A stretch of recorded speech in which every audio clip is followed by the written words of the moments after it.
क्या आपने कभी साबूदाना में दही मिलाकर कुछ रेसिपी बनाई है फ्रेंड्स? तो आज मैं साबूदाना में दही मिलाकर बहुत ही टेस्टी यम्मी रेसिपी आप सभी के साथ शेयर करूंगी। इस रेसिपी को आप किसी भी व्रत में भी एंजॉय कर सकेंगे। बनाना बहुत आसान है, खाने में एकदम टेस्टी लगती है। तो फ्रेंड्स, इसे बनाने के लिए हमने 1 कप बारीक वाला साबूदाना लिया है। आप कोई सा भी साबूदाना ले सकते हैं। मेरे पास यही था, मोटा वाला खत्म हो गया था, तो हमने यहाँ पर 1 कप इसकी क्वांटिटी रखी है। इसे भिगाने की जरूरत हमें बिल्कुल नहीं पड़ेगी क्योंकि ये काफ़ी ज़्यादा छोटा होता है। साथ ही हमने 1/4 कप साबूदाने को भिगा दिया था। ये मोटा वाला साबूदाना है जो मीडियम साइज का होता है, क्योंकि ये काफ़ी ज़्यादा हार्ड होता है, इसलिए हमने इसे भिगाकर इसमें ऐड कर दिया है। अब हमने लिया है यहाँ पर आधा कप फ्रेश दही। अगर दही खट्टा हो तो भी इस रेसिपी में चल जाएगी। और आधा कप दही हम इसमें ऐड कर देंगे। तो आप सोच रहे होंगे कि इसमें हम पानी का इस्तेमाल भी तो कर सकते थे, और इसे हम मिक्स करते रहेंगे। तो पानी हमने इसमें इसलिए मिक्स नहीं करा है फ्रेंड्स, अगर आप दही मिक्स करेंगे तो ये दही को ही एब्जॉर्ब करेगा और हमारी जो रेसिपी है एकदम अलग सी, यूनिक सी और बहुत ही ज़्यादा टेस्टी यम्मी बनकर रेडी होगी। तो हम इसे अच्छे से मिक्स करेंगे। पानी इसमें बिल्कुल भी ऐड नहीं करेंगे, काफ़ी ज़्यादा बारीक होता है ये साबूदाना, तो दही को एकदम से एब्जॉर्ब कर लेगा। तो इस तरह से हम इसे भिगा कर लगभग 10 मिनट के लिए इसी तरह से छोड़ देंगे। तो चलिए हम इसे ढककर इस तरह से छोड़ देते हैं, तब तक करते हैं नेक्स्ट तैयारी। तो यहाँ पर हमने 3 मीडियम साइज़ के उबले हुए आलूओं को छील कर रेडी कर लिया है। अब हम आलू को ग्रेट कर लेंगे। तो कद्दूकस की मोटी साइड से हमें आलू को ग्रेट करना है। आप चाहें तो आलू को मैश भी कर सकते हैं हाथ की मदद से या फिर फोर्क की मदद से। आलू में कोई भी मोटा टुकड़ा नहीं रहना चाहिए, लेकिन इस रेसिपी में अगर आप आलू को ग्रेट करके इस्तेमाल करेंगे तो काफ़ी ज़्यादा अच्छी हमारी रेसिपी बनकर रेडी होती है। इस तरह से अगर हम आलू को ग्रेट करने के बाद इस्तेमाल करते हैं तो आलू हमारे अच्छे से ग्रेट हो गए। हमने तीनों आलूओं को ग्रेट कर लिया है। इन्हें रखते हैं साइड में, इनका इस्तेमाल हम बाद में करेंगे। दूसरी तरफ हमारे साबूदाना भी अच्छे से फूल चुके हैं। आपको दिखने से ही पता चल रहा होगा कि कितने ज़्यादा ये फूल गए हैं, एकदम से जम गए हैं फूलने के बाद, और दही को अच्छे से इन्होंने एब्जॉर्ब कर लिया है। अगर आपने ये साबूदाना ज़्यादा क्वान्टिटी में लिया है तो दही की मात्रा भी आप बढ़ा लें। अब हम इस साबूदाना को ग्रेट किए हुए आलू में ऐड कर देंगे और बाकी की चीज़ें भी ऐड करेंगे। इस तरह से अगर आप इस रेसिपी को बनाते हैं ना, तो यकीन मानिए फ्रेंड्स, ये रेसिपी बहुत ही ज़्यादा टेस्टी और यम्मी बनती है। आपने इस तरह से तो कभी नहीं बनाया होगा। और यहाँ पर ये बाउल मेरा छोटा पड़ रहा था, तो मैंने एक बड़े बर्तन में इन्हें ट्रांसफ़र कर लिया। तो आपको थोड़ा सा मिक्सिंग बाउल बड़ा वाला ही लेना है इस रेसिपी को बनाने के लिए। और अब हम इसमें डाल देंगे भुनी हुई मूंगफली का पाउडर, लगभग 2 चम्मच है ये। और साथ ही इसमें ऐड करेंगे हरी मिर्ची बारीक कटी हुई, 2 से 3 हरी मिर्ची ऐड कर सकते हैं आप। और साथ ही बारीक कटा हुआ धनिया पत्ता इसमें ऐड करेंगे। साथ ही डाल देंगे इसमें थोड़ा सा काली मिर्ची का पाउडर, लगभग 1/4 चम्मच। और साथ ही इसमें टेस्ट के अकॉर्डिंग सेंधा नमक का इस्तेमाल करेंगे हम। और अब हम इसमें ऐड कर रहे हैं ये चावल का आटा, जो व्रत वाले समा के चावल होते हैं, उन्हीं का आटा लिया है हमने ये 2 चम्मच, इस रेसिपी को कुरकुरा, टेस्टी और यम्मी बनाने के लिए। और अब हम इन सारी चीज़ों को अच्छे से हाथ से मिक्स करेंगे, बिना पानी, बिना कोई चीज़ का इस्तेमाल करें। हमारे यहाँ पर सारी चीज़ें इसमें डल गई हैं और अच्छे से सारी चीज़ों को हम मिक्स करते जाएंगे। इनमें से आप अगर कोई भी चीज़ व्रत में नहीं खाते हैं तो स्किप कर सकते हैं। यहाँ पर हमने व्रत में खाई जाने वाली चीज़ों का इस्तेमाल किया है, तो आप इस रेसिपी को व्रत में या फिर बिना व्रत के भी खा सकते हैं, बना सकते हैं। और इस तरह से हमने इसका एक डो जैसा बनाकर रेडी कर लेना है। इसमें पानी का इस्तेमाल बिल्कुल ना करें। अगर आपको ज़रूरत लगे तो एक उबला हुआ आलू ग्रेट करके इसमें ऐड कर दें, पानी बिल्कुल ना डालें, नहीं तो इसमें चिपचिपापन आ जाता है। और इस तरह से हमारा ये डो बनकर रेडी हो गया है। अब हम हाथ को धोकर, आप चाहें तो हाथ पर थोड़ा सा ऑयल लगा लें और थोड़ा सा नींबू जितना पार्ट हम लेंगे हाथ में इस तरह से, और इस तरह से लोई के जैसा इसे गोल गोल कर लेंगे। बहुत ही आसानी से ये बन जाएगा, बिल्कुल भी क्रैक वगैरह नहीं आएंगे। और इस तरह से हल्का सा प्रेस करेंगे किनारे की तरफ से, बीच में से प्रेस नहीं करेंगे, नहीं तो नाश्ते में हमारे जो ये हम पीसेस बना रहे हैं इनमें क्रैक आ जाते हैं। तो कुछ लोगों की शिकायत होती है कि इस तरह से क्रैक आ जाते हैं इन्हें बनाते समय, तो हमारे इसमें बिल्कुल भी क्रैक नहीं आए हैं। डो हमारा बिल्कुल परफेक्ट बनकर रेडी हुआ है। तो आपको क्या करना है, इस तरह से नींबू जितना पार्ट लेना है, इसे गोल गोल करेंगे और धीरे से किनारे की तरफ से हम प्रेस करेंगे। अगर आप बीच में से इन्हें दबाएंगे तो इनमें क्रैक आएंगे, और जब हम इन्हें फ्राई करेंगे तो ये ऑयल को एब्जॉर्ब कर लेंगे या फिर डालते ही फट जाएंगे ऑयल में। तो इस बात का खास ख्याल रखें। इस तरह से आपको पीसेस बनाकर रेडी कर लेने हैं। आप इन्हें कोई भी शेप दे सकते हैं, गोल भी बना सकते हैं। और हमने इन्हें सारे पीसेस को बनाकर इसी तरह से रेडी कर लिया है। चलिए चलते हैं इन्हें फ्राई करने के लिए। यहाँ पर हमने एक पैन में घी को गर्म कर लिया है और एक एक करके हम इसमें पीसेस ऐड कर देंगे अपने पैन के हिसाब से। आज मेरा फास्ट था तो मैंने इस रेसिपी को व्रत में ही बनाया है, तो मैंने सोचा क्यों ना आपके साथ इसे शेयर किया जाए। मेरी रेसिपी भी बन जाएगी और व्रत के खाने के लिए भी कुछ बन जाएगा नया। और यकीन मानिए फ्रेंड्स, इस तरह से अगर आप बनाएंगे ना इस रेसिपी को, काफ़ी ज़्यादा टेस्टी यम्मी लगती है। और हाँ फ्रेंड्स, एक बात और, इन्हें जब आप फ्राई करेंगे और इन्हें ऐड करेंगे पैन में, यानी कि गर्म घी में, तो गैस का फ्लेम आपको हाई रखना है। और थोड़ी देर के बाद इन्हें हम पलट देंगे और पलट देने के बाद थोड़ी देर के बाद हम गैस का फ्लेम मीडियम कर देंगे।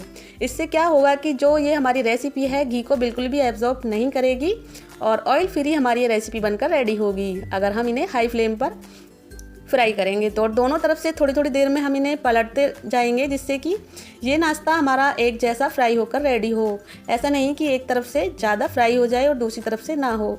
इस वक्त आपको गैस का फ्लेम मीडियम कर देना है और जब ये हमारा नाश्ता अच्छे से फ्राई हो जाएगा, इस पर अच्छा सा कलर आ जाएगा और इसका कलर भी चेंज हो जाएगा, दिखने में एकदम क्रिस्पी और कुरकुरा ये दिखने लगेगा इस तरह से। अगर आप इसे फ्राई करेंगे तो आप देख ही सकते हैं डालने के बाद बिल्कुल भी फटे नहीं है, ऑयल को भी घी को भी बिल्कुल भी एब्जॉर्ब नहीं किया है। फुला फुला हमारा ये साबूदाने का नाश्ता बनकर रेडी हुआ है। इन्हें आप कचौरी भी बोल सकते हैं साबूदाना की। बाहर से एकदम क्रिस्पी होती है और अंदर से जिस तरह से हम नाश्ते को स्टीम करते हैं वैसे ही ये नाश्ता अंदर से फूला फूला बनकर एकदम स्टीम हो जाता है। और लीजिए हमारा ये एक बैच फ्राई होकर रेडी हो गया है। इस तरह से कलछी में तिरछा करेंगे थोड़ा सा और एक दूसरी छलनी में हम इन्हें निकाल लेंगे जिससे एक्स्ट्रा घी इसी में निकल जाएगा। ऑयल को बिल्कुल भी एब्जॉर्ब इन्होंने नहीं किया है और ये ऑयली भी नहीं बने हैं। इस तरह से व्रत में इन्हें आप एंजॉय कर सकेंगे किसी भी चटनी के साथ। यहाँ पर एक बैच को फ्राई करने में लगभग 5 मिनट लग गए हैं, ज़्यादा वक्त भी नहीं लगता है। और इस तरह से फूला फूला हमारा जो साबूदाना है उसका नाश्ता बनकर रेडी हो गया है। साबूदाना की कचौरी, पूरी, आप जो भी इन्हें नाम देना चाहें। और चलिए अभी हमारा घी गर्म है तो हम आपको दूसरा बैच भी फ्राई कर दिखा देते हैं। एक साथ हम 5 से 6 पीसेस में ऐड करेंगे क्योंकि साबूदाना है तो ज़्यादा पीसेस नहीं ऐड करेंगे, आपस में ना चिपके। और गैस का फ्लेम एकदम से हाई रखेंगे जिससे कि ये घी को एब्जॉर्ब ना करे। और पलट देंगे और क्रिस्पी कुरकुरे होने तक इन्हें फ्राई करके रेडी कर लेंगे। तो दूसरा और तीसरा बैच हम इसी तरह से फ्राई कर लेंगे। तो लीजिए फ्रेंड्स, गर्मा गर्म साबूदाने की फूली फूली कचौरियाँ बिल्कुल तैयार हैं सर्व करने के लिए और माता को भोग लगाने के लिए। तो इस तरह से जब इन्हें आप अंदर से तोड़ कर देखेंगे तो काफ़ी ज़्यादा ये सॉफ्ट है अंदर से, बाहर से एकदम क्रिस्पी हैं। काफ़ी ज़्यादा गर्म है फिर भी मैं आपको इन्हें तोड़ कर दिखाती हूँ। ये देखिए ऑयली बिल्कुल नहीं है अंदर से और काफ़ी ज़्यादा ये अंदर से सॉफ्ट हैं। इस तरह से आप चटनी के साथ एंजॉय कर सकते हैं, व्रत वाली धनिया की चटनी के साथ या फिर नारियल की चटनी के साथ। तो फ्रेंड्स उम्मीद करती हूँ आज की ये साबूदाने की फूली फूली कचौरी की रेसिपी आप सभी को पसंद तो जरूर आएगी। अगर आपको ये आज की रेसिपी पसंद आए तो वीडियो को लाइक शेयर जरूर कीजिएगा और चैनल को सब्सक्राइब करना बिल्कुल ना। बनाने के लिए हमने यहाँ पर ये आलू लिया है, 2 आलू या फिर 3 आलू आप ले लीजिएगा मीडियम साइज के और उन्हें छीलकर पानी से अच्छे से धोकर रेडी कर लीजिएगा। और इस तरह से छोटे छोटे पीसेस आलू के करके आपको रेडी कर लेने हैं। इस तरह से कट कर लेने हैं आलू के पीसेस, ना ही तो ज़्यादा छोटे रखने हैं और इस तरह से आपको मीडियम साइज के पतले पतले आलू के पीसेस कट कर लेने हैं। इस तरह से ज़्यादा मोटा साइज नहीं रखें। इस रेसिपी को बनाने के लिए हमें इसी तरह के छोटे छोटे आलू कट कर लेने हैं और इसी तरह से हमें 2 से 3 आलू कट कर लेने हैं। 2 से 3 बार अच्छे से पानी से धोकर हमें आलू को साफ कर लेना है। पानी बिल्कुल नहीं रहना चाहिए आलू में। आप चाहें तो एक कॉटन के कपड़े से आलू को पोंछ कर रेडी कर ले। इसी तरह के पीस हमें चाहिए आलू के छोटे छोटे। तो आज हम 2 रेसिपी बनाएंगे एक ही बैटर से। तो यहाँ पर हमने एक पैन ले लिया है, पैन में हमने 1 चम्मच देसी घी ऐड कर दिया है क्योंकि इस रेसिपी को हम व्रत के लिए बना रहे हैं ना फ्रेंड्स, इसीलिए हमने घी का इस्तेमाल किया है।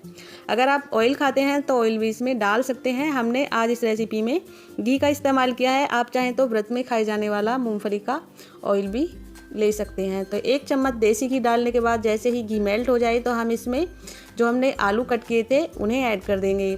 आलू का पानी एकदम से निकाल लें, हो सके तो आलू को आप पोंछ भी सकते हैं कॉटन के कपड़े से। तो इस तरह से हम आलू को मिक्स कर देंगे घी में इस तरह से और गैस का फ्लेम हम मीडियम टू हाई रखेंगे और इस तरह से आलू को चलाते जाएंगे, मिक्स करते जाएंगे घी में। और ये जब सॉफ्ट हो जाएंगे इस तरह से थोड़े से तो इनमें एक क्रंच आ जाएगा आलू में। हमें पूरी तरह से इन्हें सॉफ्ट नहीं करना है, बस इसी तरह से हमें हल्का सा इन्हें फ्राई करना है घी में, जिससे हमारी रेसिपी खाने में इतनी ज़्यादा टेस्टी लगेगी ना। अगर आप एक बार बनाओगे तो पूरे नवरात्रि इसे ही बनाकर खाना चाहोगे। और एकदम से फ्रेंड्स आज की ये रेसिपी यूनिक सी है, आपने पहले कभी नहीं बनाई होगी। अगर आप एक बार बनाएंगे तो आपको बहुत ज़्यादा ये पसंद आएगी। अब जब ये आलू थोड़े से फ्राई हो गए हैं तो हम इनमें डाल देंगे साबूदाना। यहाँ पर हमने मीडियम साइज़ वाला 1 कप साबूदाना लिया है। तो साबूदाना को आप एक साफ़ कपड़े से अच्छे से पोंछ ले, जो इसमें पाउडर वगैरह होगा वो निकल जाए। हमने पहले ही पोंछ के रख लिया था साबूदाना को। और 1 कप इसमें इस वक्त हम ऐड कर देंगे जब आलू थोड़े से फ्राई हो जाएंगे। और गैस का फ्लेम हम लो कर देंगे और लो फ्लेम पर साबूदाना को हम रोस्ट करेंगे आलू के साथ। थोड़े बहुत आलू हमारे पहले भी फ्राई हो चुके हैं और अब जब हम इन्हें साबूदाना के साथ रोस्ट करेंगे तो ये थोड़े से और फ्राई हो जाएंगे, यानी कि ये भुन जाएंगे। इस तरह से जब हम कोई भी रेसिपी बनाते हैं तो बहुत ही ज़्यादा अच्छा टेस्ट आता है उसमें। अब हमने फ्रेंड्स यहाँ पर हरी मिर्च ली हैं। यहाँ पर हमने लगभग ये 6 हरी मिर्चें ली हैं टेस्ट के अकॉर्डिंग, और थोड़ी सी कच्ची मूंगफली इसमें ऐड कर दी हैं। इन्हें भी हम साथ में मिक्स करते हुए चलाएंगे। अब आप सोच रहे होंगे कि हरी मिर्च को इसमें डालने का क्या काम है या फिर इन्हें रोस्ट करने से क्या होगा। तो फ्रेंड्स, जब आप बनाएंगे इसका पता तो आपको तभी चलेगा जब हम इस तरह से मिर्च को साथ में रोस्ट करेंगे, तो इससे बहुत ही गजब का टेस्ट आता है। जब मैंने इस रेसिपी को बनाया, या हमेशा मैं बनाती रहती हूँ, तो ये बहुत ही ज़्यादा टेस्टी लगती है। आपको लगेगा ही नहीं कि ये हमने व्रत में बनाया है।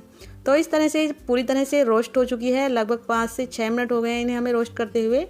तो अब हम गैस को ऑफ करके इन्हें ठंडा होने देंगे, और जब ये पूरी तरह से ठंडा हो जाएगा तो हम ले लेंगे एक बड़ा वाला मिक्सी का जार, और उसमें हम सारी चीज़ों को ऐड कर देंगे। तो फ्रेंड्स, यहाँ पर ये आपको ठंडा करने के बाद ही लेना है। थोड़ी देर इसे पंखे में रख दें और चलाते हुए ठंडा कर लें, और सारी चीज़ों को हम इसमें ऐड कर देंगे।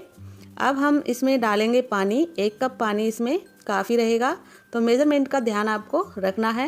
यहाँ पर हमने 1 कप साबूदाना लिया था, तो 1 कप ही हम इसमें पानी ऐड कर रहे हैं। अगर आपको पीसते समय ज़रूरत लगे थोड़ा बहुत और ऐड कर सकते हैं। साथ ही 1 छोटा चम्मच सेंधा नमक व्रत वाला, और ढक्कन लगाकर हम इसका पेस्ट बनाकर रेडी कर लेंगे। तो लीजिए फ्रेंड्स, यहाँ पर हमने इसका पेस्ट बनाकर रेडी कर लिया है। थोड़े बहुत चंक्स रह गए हैं साबूदाने के। जब हम इस रेसिपी को बनाएंगे तो इससे बहुत ही अच्छा टेस्ट आता है। छोटे मोटे जो ये चंक्स रह जाते हैं साबूदाने के। इस तरह से हमारा ये गाढ़ा सा पेस्ट बनकर रेडी हो गया है। आपको पतला पेस्ट इस रेसिपी में नहीं बनाना है। अब इसे और भी ज़्यादा चटपट और तीखा बनाने के लिए मैंने यहाँ पे 2 हरी मिर्चें और ली हैं। तीखा आप अपनी पसंद के हिसाब से कम भी रख सकते हैं। मैं इस रेसिपी को थोड़ी सी तीखी और चटपटी बनाना चाहती हूँ, तो इसलिए मैंने यहाँ पर 2 हरी मिर्चें और बारीक कट करके इसमें ऐड कर दी हैं। और साथ ही थोड़ा सा धनिया पत्ता भी ऐड कर देंगे बारीक कटा हुआ, और साथ ही इसमें 1 छोटा चम्मच हम जीरा भी डाल देंगे। तो फ्रेंड्स, यहाँ अपनी पसंद के हिसाब से आप मेज़रमेंट रख सकते हैं मसालों का। कुछ लोग जीरा नहीं खाते हैं तो इन्हें स्किप भी कर सकते हैं, और हरी मिर्च की जगह आप काली मिर्च का पाउडर भी इसमें ऐड कर सकते हैं। और सारी चीज़ों को अच्छे से हम मिक्स कर लेंगे। तो यहाँ पे मैंने अपने हिसाब से जो भी हम लोग व्रत में खाते हैं वो चीज़ें इस्तेमाल की हैं। अगर आप कोई भी इनमें से एक आध चीज़ नहीं खाते हैं तो उन्हें स्किप कर दें, और इस तरह से इसे मिक्स करते हुए गाढ़ा सा पेस्ट बनाकर रेडी कर लेना है। अगर आप और भी कोई चीज़ खाते हैं, अगर लाल मिर्ची का पाउडर खाते हैं तो वो इसमें ऐड कर दें, और अपनी पसंद के हिसाब से इसमें मसाले ऐड कर सकते हैं। जीरे का पाउडर या फिर साबुत जीरा, हरी मिर्ची, काली मिर्ची, सेंधा नमक, इस तरह से मिक्स करते हुए इसका पेस्ट बना लें। और इस तरह से जब हाथ से इसे टच करेंगे तो इस तरह से पकोड़े का बैटर जैसा बनकर रेडी हो गया है। तो फ्रेंड्स, इसी बैटर से हम 2 तरह की रेसिपी बनाएंगे। जिन लोगों को ऑयल खाना पसंद नहीं है या फिर उन्हें ऑयल सूट नहीं होता, तो हम बिना ऑयल की भी रेसिपी बनाएंगे। चलिए चलते हैं गैस की तरफ। तो गैस पर हमने एक पैन में यहाँ पर घी मेल्ट होने के लिए रख दिया है। इसमें ज़्यादा घी या ऑयल नहीं लगेगा, तो इस तरह से आप घी को मेल्ट कर लें, या फिर आप मूँगफली का ऑयल इस्तेमाल कर रहे हैं तो उसको गर्म कर लें। यहाँ पर हम घी का इस्तेमाल कर रहे हैं। आप घी या ऑयल कोई भी ले सकते हैं, जो भी आप व्रत में खाना चाहें। तो इस तरह से जब घी मेल्ट हो जाए और पूरी तरह से गर्म हो जाए, तभी हम पकोड़े बनाना स्टार्ट करेंगे। तो पहली रेसिपी हम बनाएंगे पकोड़े की, साबूदाने के पकोड़े, और दूसरी हम बनाएंगे बिना ऑयल की। तो दूसरी रेसिपी भी काफ़ी ज़्यादा टेस्टी होती है। मैंने यहाँ पर दोनों रेसिपी ही बनाई हैं, और इस तरह से छोटे छोटे पकोड़े की शेप देते हुए हम इसमें डाल देंगे। थोड़ा सा स्पेस देते हुए आप पकोड़े इस तरह से डाल दें पैन में, और गैस का फ्लेम आपको हाई रखना है। जी हाँ फ्रेंड्स, शुरू में आपको गैस का फ्लेम हाई रखना है, क्योंकि साबूदाना है तो ये ऑयल को एब्जॉर्ब ना करे, इसलिए हम शुरू में गैस का फ्लेम हाई रखेंगे और बाद में मीडियम कर देंगे। तो शुरू में हमें हाई फ्लेम पर ही पकोड़े को फ्राई करना है। इस तरह से जब ये थोड़े से फ्राई हो जाएं, यानी कि एक तरफ से ये थोड़े से फ्राई हो गए हैं, तो हम इन्हें पलट देंगे, और पलटने के थोड़ी देर बाद हम गैस का फ्लेम मीडियम कर देंगे। इससे क्या होगा फ्रेंड्स, ये ऑयल को बिल्कुल भी एब्जॉर्ब नहीं करेंगे और ना ही आपस में चिपकेंगे, क्योंकि हमने इन्हें साबूदाना से बनाया है। अगर आपने इन्हें पास में पकोड़े इस तरह से पैन में डाल दिए तो ये आपस में चिपक भी सकते हैं। तो इस बात का ध्यान रखें कि आपको पकोड़े फ्राई करते समय थोड़ा सा स्पेस देते हुए इस तरह से अलग अलग डालना। हो सके तो आप इस तरह का पैन लीजिएगा जिसमें आसानी से पकोड़े फ्राई हो जाएं, और बहुत ही कम ऑयल में ये पकोड़े बनकर रेडी हो जाएंगे। बिल्कुल भी ऑयल या घी को एब्जॉर्ब नहीं करेंगे अगर आप इस तरीके से पकोड़े बनाएंगे। तो आप देख सकते हैं पकोड़े अच्छे से फ्राई हो गए हैं। अब हम इन्हें पलट देंगे, और दोनों तरफ से पलटते हुए हम इन्हें गोल्डन ब्राउन होने तक, यानी कि इन पर अच्छा सा कलर हो जाए, क्रिस्पी कुरकुरे बन जाएं, तब तक हमें इन्हें फ्राई करना है। और ना ही तो हमारे पकोड़े घी में जाने के बाद फटे हैं, और ना ही ये एकदम से नरम पड़े हैं। एकदम क्रिस्पी कुरकुरे पकोड़े हमारे बनकर रेडी हो गए हैं। तो जब ये इस तरह से हो जाएं तो हम इन्हें घी से बाहर निकाल लेंगे। गैस का फ्लेम इस वक्त लो कर दें इन्हें बाहर निकालते समय, और इस तरह से एक छल्ली में सारे पकोड़े को निकाल कर रेडी कर लेंगे। बाद में मैं इन्हें आपको दिखाऊंगी कि अंदर से कितने ज़्यादा सॉफ्ट बने थे और जो इसमें हमने साबूदाने का इस्तेमाल किया है वो बिल्कुल भी कच्चा नहीं रहा था। और जब इन्हें खाओगे ना, खाकर तो मज़ा ही आ जाएगा आपको। तो चलिए दूसरा बैच भी हम फ्राई कर लेंगे। इस बैटर से हम पकोड़े के 2 बैच बनाकर रेडी करेंगे और हम दूसरी रेसिपी बनाएंगे बचे हुए बैटर से। तो इसी तरह से हमें दूसरा बैच भी फ्राई करके रेडी कर लेना है। गैस का फ्लेम हाई रखेंगे और पकोड़े को पलटने के बाद हम गैस का फ्लेम मीडियम रखेंगे। तो इसी तरह से हमें सारे पकोड़े बनाकर रेडी कर लेने हैं। लीजिए हमारा दूसरा बैच भी फ्राई होकर रेडी हो गया है। यहाँ पर मैंने दोनों बैच फ्राई करके आपको दिखा दिए हैं। तो यहाँ पर गर्मा गर्म पकोड़े के टेस्टी और लाजवाब एकदम शानदार पकोड़े बनकर रेडी हैं फ्रेंड्स। आज मैं आपको सुना देती हूँ। ये देखिए कितने ज़्यादा क्रिस्पी लग रहे हैं और जब हम इन्हें अंदर से तोड़ के देखेंगे तो बहुत ज़्यादा ये अंदर से सॉफ्ट हैं। इस तरह से आप देख सकते हैं। अभी काफ़ी ज़्यादा गर्म है, ये काफ़ी ज़्यादा गर्म लग रहे हैं, फिर भी मैं आपको इन्हें तोड़ कर दिखाऊंगी। तो इनकी आवाज़ आप सुन सकते हैं कितने ज़्यादा क्रिस्पी बने हैं। और जो ये बैटर हमारा बच गया है, हमने पकोड़े के 2 बैच फ्राई करके रेडी किए थे, इसमें हम थोड़ा सा पानी डाल देंगे। लगभग 5 से 6 चम्मच इसमें पानी डाल देंगे और बैटर को थोड़ा सा पतला करेंगे। अब आप चाहें तो इस वक्त इसमें थोड़े से नमक मिर्च और ऐड कर सकते हैं अगर आपको लगे कि पानी डालने से कम हो गए हैं। लेकिन ये मैं तो इन्हें इसी तरह से बनाने वाली हूँ दूसरे नाश्ते को। बस इसमें आपको पानी डालकर इस तरह से मिक्स करते हुए इसका थोड़ा सा पतला बैटर बनाना है, ज़्यादा पतला नहीं बनाएंगे। और इस तरह से मिक्स करते हुए हम बैटर को रेडी कर लेंगे। तो साबूदाना थोड़ा सा बाद में फूल गया था तो ये थोड़ा सा बैटर हमारा गाढ़ा बन गया था और इस तरह से हमने पानी डालकर थोड़ा सा इसको पतला कर लिया। और जो लोग ऑयल खाना पसंद नहीं करते, जिन्हें सूट नहीं करता ऑयल या घी, तो हम उनके लिए स्पेशल ये दूसरी रेसिपी बनाने वाले हैं जो बहुत ही ज़्यादा ज़बरदस्त होने वाली है। तो चलिए चलते हैं गैस की तरफ। हमने यहाँ पर एक छोटा वाला पैन ले लिया है। इसमें हम ब्रश की मदद से घी लगा देंगे पैन के चारों तरफ और पैन को गर्म होने देंगे। जब पैन अच्छे से गर्म हो जाएगा तो हम इसमें ऐड कर देंगे 2 बड़े चम्मच ये बैटर और बैटर को अच्छे से फैला देंगे। इसे आप किसी तवे पर, तड़का पैन में या फिर किसी बड़े पैन या कढ़ाई में भी बना सकते हैं। हमने छोटे पैन का इस्तेमाल किया है, इसमें बनाने में आसानी रहती है। और इस तरह से फैलाते हुए हम इसे शेप दे देंगे, यानी कि चारों तरफ अच्छे से बराबर फैला देंगे और इसे हम अब ढक देंगे कुछ सेकंड्स के लिए, जिससे कि ऊपर से अच्छे से फूल कर रेडी हो जाएगा। और जब ये अच्छे से सूख जाएगा एक तरफ से तो हम ढक्कन को हटा देंगे। इस तरह से चेक करेंगे थोड़ी देर के बाद तो इस तरह से किनारे छोड़ चुका होगा और ऊपर से अच्छे से सूख चुका है। तो अब हम इस स्टेज पर इस पर थोड़ा सा ऊपर से घी लगा देंगे इसके ऊपर से, इसे और भी ज़्यादा टेस्टी बनाने के लिए। अगर घी खाना पसंद नहीं है तो इन्हें बिना घी के नॉन स्टिक पैन में आराम से ये बन जाएंगे और धीरे से हम इन्हें पलट देंगे। इस तरह से आप देख सकते हैं काफ़ी ज़्यादा अच्छा सा कलर आया है और क्रिस्पी बन गया है ऊपर से। और ऊपर से चारों तरफ से हम घी लगा देंगे अपनी पसंद के हिसाब से, हल्का फुल्का। और बिना फ्राई किए ये नाश्ता मिनटों में बनकर रेडी हो जाता है और खाने में बहुत ज़्यादा टेस्टी लगता है। और इस तरह से इसे दबाते हुए हम दोनों तरफ से अच्छे से पलट कर रेडी करेंगे और इस तरह से धीरे से पलट देंगे इसे। और इसे आप साबूदाना का पराठा भी बोल सकते हो और इसे चीला भी बोल सकते हो, कोई भी इसे नाम दे सकते हो, पूड़ी, पराठा, कचौड़ी, जो भी आपको पसंद हो। और लीजिए यहाँ पर एक पीसेस हमारा बनकर रेडी हो गया है, दूसरा पीसेस भी हम बना लेंगे। तो इतने बैटर से हमने ये 2 पीसेस बनाकर रेडी कर लिए हैं फ्रेंड्स। और ये काफ़ी ज़्यादा सॉफ्ट हैं और टेस्टी भी हैं, बिना फ्राई किए भी ये काफ़ी ज़्यादा मज़ेदार लगते हैं खाने में। इस तरह से काफ़ी ज़्यादा गर्म है। चलिए मैं आपको तोड़ कर भी दिखाती हूँ अंदर से कितने ज़्यादा सॉफ्ट हैं और ऐसा नहीं है अंदर से पके नहीं हैं। इस तरह से अच्छे से स्टीम होकर ये पक चुके हैं। तो एक बार ज़रूर ट्राई करिएगा, तभी आपको इसका पता चलेगा इसके टेस्ट का। तो यहाँ पर मैंने आपको दूसरा पीसेस भी तोड़कर दिखा दिया है। तो फ्रेंड्स आज की रेसिपी आपको पसंद आए तो वीडियो को लाइक कर दीजिएगा और चैनल को सब्सक्राइब करना बिल्कुल ना भूलिएगा। मिलते हैं फिर किसी रेसिपी के साथ, तब तक के लिए थैंक यू, बाय बाय।